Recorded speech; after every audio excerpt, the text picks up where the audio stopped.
আপনি কি কখনো নিজেকে এই প্রশ্নটা করেছেন, আমি কেন জন্মেছি? শুধু বেঁচে থাকা, নাকি এর পিছনে আরও বড় অনেক অর্থ আছে? আজকের এই বিষয়ে এই ভিডিওর মাধ্যমে আপনাদের সাথে বলবো। আমরা ছোট থেকে পড়াশুনো করি, বই পড়ি, কাজ করি, সংসার করি, কিন্তু এক সময় মনে হয় এটাই কি সব?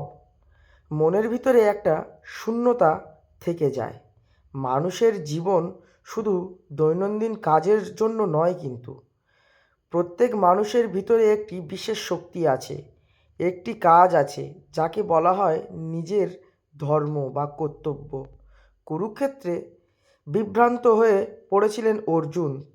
তিনি বুঝতে পারছিলেন না কি করা উচিত। তখন ভগবান শ্রীকৃষ্ণ তাকে বলেছিলেন, নিজের কর্তব্যকে চিনে নাও, অন্যের পথ নয়, নিজের পথই সত্য।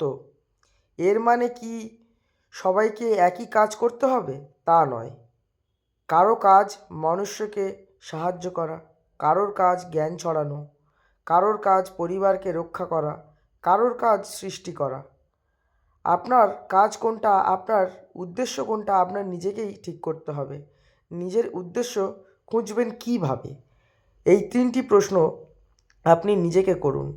কোন কাজ করলে সময়ের কথা আপনি ভুলে যান? কোন কাজ করলে ভিতর থেকে আনন্দ আসে? মানুষ আপনার কাছে কি সাহায্য চাইতে আসে?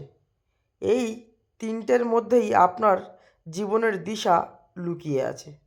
জীবনের উদ্দেশ্য বাইরে খুঁজে পাওয়া যায় না, এটা আপনার ভিতরেই আগে আছে। শুধু শুনতে হবে নিজের মনকে। আজ থেকেই অন্যের মতো হওয়ার চেষ্টা করবেন না, নিজের মতো হন। নিজের কাজকে সম্মান করুন, সেখানেই আপনার জীবনের উত্তর। কারণ আপনি হঠাৎ করে জন্মাননি, আপনাকে একটি উদ্দেশ্য নিয়ে পাঠিয়েছেন পরমেশ্বর। আমি কেন জন্মেছি এই প্রশ্নের উত্তর বাইরে নেই, আপনার কাছেই আছে। আপনি যে কাজ ভালোবাসেন, যেটা করলে শান্তি পান, যেটাই আপনার উদ্দেশ্য, অন্যের জীবন কপি করবেন না, নিজের পথ চিনুন।